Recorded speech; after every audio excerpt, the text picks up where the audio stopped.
ബിസിനസ്സിലെ സാമ്പത്തിക തർക്കത്തിൽ നടന്ന അരുംകൊല. പിന്നീട് തെളിവ് നശിപ്പിക്കാൻ മൃതദേഹം മാലിന്യക്കുഴിയിൽ കുഴിച്ചു മൂടുന്നു. തൊടുപുഴ സ്വദേശി ബിജു ജോസഫിനെ കൊലപ്പെടുത്തിയ കേസിൽ പുറത്തു വന്നത് ഞെട്ടിപ്പിക്കുന്ന വിവരങ്ങളാണ്. ബിജുവിൻ്റെ മൃതദേഹം മാൻഹോളിൽ തള്ളുന്നതിന് മുൻപ് മുഖ്യപ്രതി ജോമോൻ്റെ വീട്ടിൽ എത്തിച്ചതായും വെളിപ്പെടുത്തൽ. വിശദമായി ചോദ്യം ചെയ്തപ്പോഴാണ് ബിജുവിനെ ആക്രമിച്ച രീതിയെക്കുറിച്ചുൾപ്പെടെ പ്രതികൾ തുറന്നു പറഞ്ഞത്. ഒന്നാം പ്രതി ജോമോൻ, രണ്ടാം പ്രതി ആഷിഖ്, മൂന്നാം പ്രതി മുഹമ്മദ് അസ്ലം എന്നിവരെ ജോമോൻ്റെ വീട്ടിലെത്തിച്ച് തെളിവെടുപ്പ് നടത്തി.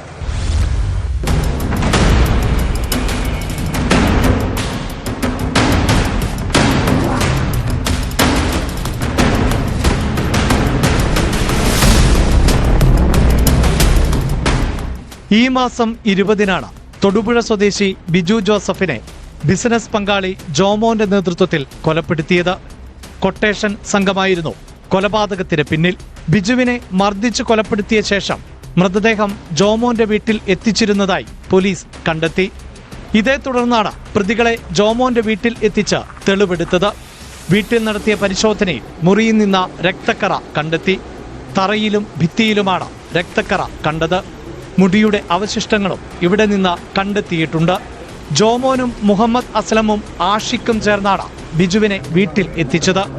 മരിച്ചുവെന്നുറപ്പായപ്പോൾ കേസിലെ 4-ാം പ്രതിയായ ജോമിനെയും വിളിച്ചു വരുത്തുകയായിരുന്നു. പിന്നീട് 4 പേരും ചേർന്നാണ് ബിജുവിന്റെ മൃതദേഹം ഗോഡൌണിലേക്ക് മാറ്റിയത്. മൃതദേഹം വീട്ടിൽ എത്തിച്ച സമയം മറ്റാരുടെയെങ്കിലും സഹായം ലഭിച്ചിട്ടുണ്ടാകാമെന്ന നിഗമനത്തിലാണ് പോലീസ്.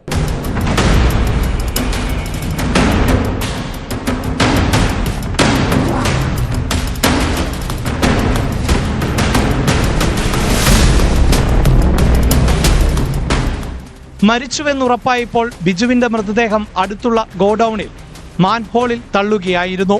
ഗോഡൌണിലും പ്രതികളെ എത്തിച്ച് പോലീസ് തെളിവെടുപ്പ് നടത്തി. സംഭവ സമയത്ത് പ്രതികൾ ധരിച്ചിരുന്ന വസ്ത്രങ്ങളും ഇടിവളകളും ഇവിടെ നിന്ന് പോലീസ് കണ്ടെടുത്തു. കണ്ടെടുത്ത ഇടിവളകൾ ജോമോന്റേതും മുഹമ്മദ് അസ്ലമിന്റേതുമാണ്. കൊല്ലപ്പെട്ട ബിജുവിന്റെ വർക്ക്ഷോപ്പിലും ഷൂലേസ് വാങ്ങിയ കടയിലും പ്രതികളെ എത്തിച്ച് തെളിവെടുത്തു. കസ്റ്റഡി കാലാവധി അവസാനിച്ചതിനാൽ കോടതിയിൽ ഹാജരാക്കിയ ജോമോൻ, മുഹമ്മദ് അസ്ലം, ജോമിൻ എന്നീ പ്രതികളെ വീണ്ടും റിമാൻഡ് ചെയ്തു. ഈ മാസം 31 വരെയാണ് ആഷിഖ് ജോൺസന്റെ കസ്റ്റഡി കാലാവധി.